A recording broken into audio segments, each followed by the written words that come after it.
आपकी चंद्रमा की किरणों के समान शीतल वाणी सुनकर मेरा ज्ञान रूपी शरद ऋतु की धूप का भारी ताप मिट गया। हे कृपालु, आपने मेरा सब संदेह हर लिया। अब श्री रामचंद्र जी का यथार्थ स्वरूप मेरी समझ में आ गया। हे नाथ, आपकी कृपा से अब मेरा विषाद जाता रहा। आपके चरणों के अनुग्रह से मैं सुखी हो गई।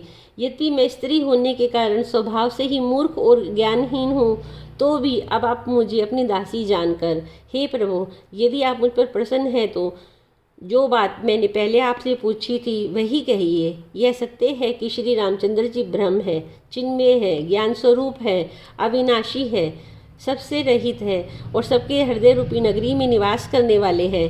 फिर हे नाथ, उन्होंने मनुष्य का शरीर किस कारण से धारण किया? हे धर्म की ध्वजा धारण करने वाले प्रभु, यह मुझे समझा कर कहिए। पार्वती के अत्यंत नम्र वचन सुनकर श्री रामचंद्र जी की कथा में उनका विशुद्ध प्रेम देखकर तब कामदेव के शत्रु स्वाभाविक ही सुजान कृपा निधान शिव जी मन में बहुत ही हर्षित हुए और बहुत प्रकार से पार्वती की बड़ाई करके फिर बोले। मास पारायण, चौथा विश्राम। हे पार्वती, निर्मल रामचरित मानस की वह मंगलमयी कथा सुनो जिसे काकभुसुंडी ने विस्तार से कहा और पक्षियों के राजा गरुड़ ने सुना था।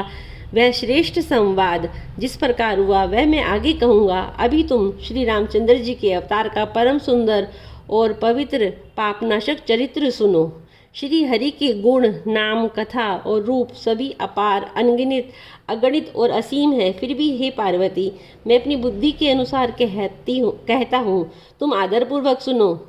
हे पार्वती सुनो, वेद शास्त्रों ने श्री हरि के सुंदर, विस्तृत और निर्मल चरित्रों का गान किया है। हरि का अवतार जिस कारण से होता है वह कारण बस यही है ऐसा नहीं कहा जा सकता। अनेकों कारण हो सकते हैं और ऐसे भी हो सकते हैं जिन्हें कोई जान नहीं सकता।